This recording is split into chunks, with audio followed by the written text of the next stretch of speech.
Belmont Stable was built to be a police stable back in the 30s. Matter of fact, 1936. It was to house the Fairmount Park guards, mounted guards. Name is Ike Johnstone. Right now we're at the Bill Pickett Riding Academy, located on West River Drive in Montgomery, Fairmount Park, Philadelphia. I moved in '96, so it was practically vacant during that, for that period of time. We moved in here to start a youth program to work with the youth, primarily in the Temple area. And that's where it all, because I spent 30-some years of my life in Temple. I have 4 kids, they all graduated from Temple. So it was started to, as far as I'm concerned, to give back to Temple and to the kids in that area. I retired as a lieutenant with his campus police department after I think it was 32 or 33 years, something like that. But we started this program along with Mr. White, who was the vice president at Temple at the time, and Mr. Bergman. So the 3 of us started this program in 1996, I think it was. Basically what we do, we bring the kids down here. It primarily was a summer program.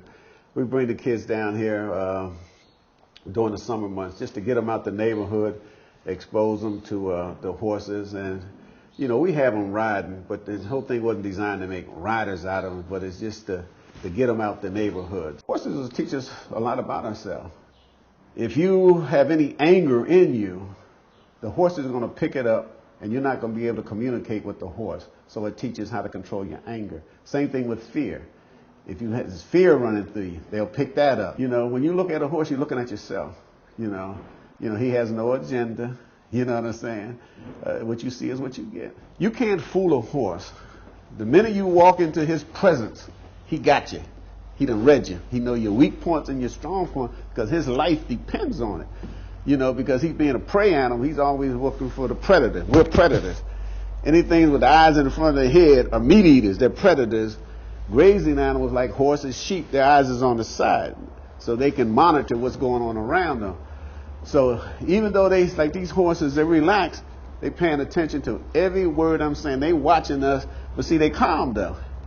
And we can learn the same thing. Pay attention, but be calm. They hearing everything. They monitoring everything because they want to make sure we're not going to jump in there and try to hurt them. When we bring, say, a young kid in here, 7 or 8 years old, that's never been around a horse, just seen them on TV, they're terrified. Horses, because they're intimidating. You know what I'm saying? But then once we start to working with them, we get them to the point where they'll lead this big animal. Can you imagine what that does to one? 2 days ago they was terrified. Now they're leading this big, huge animal, just with his fingertips. And it also teaches that you can get things, except young people, you can get things out of life without taking them.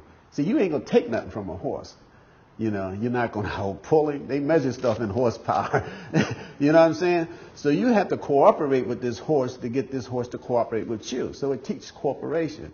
They don't care nothing about you being a corner boy, anything else. You know what I'm saying? You want to respect me. That's what that horse is saying. So.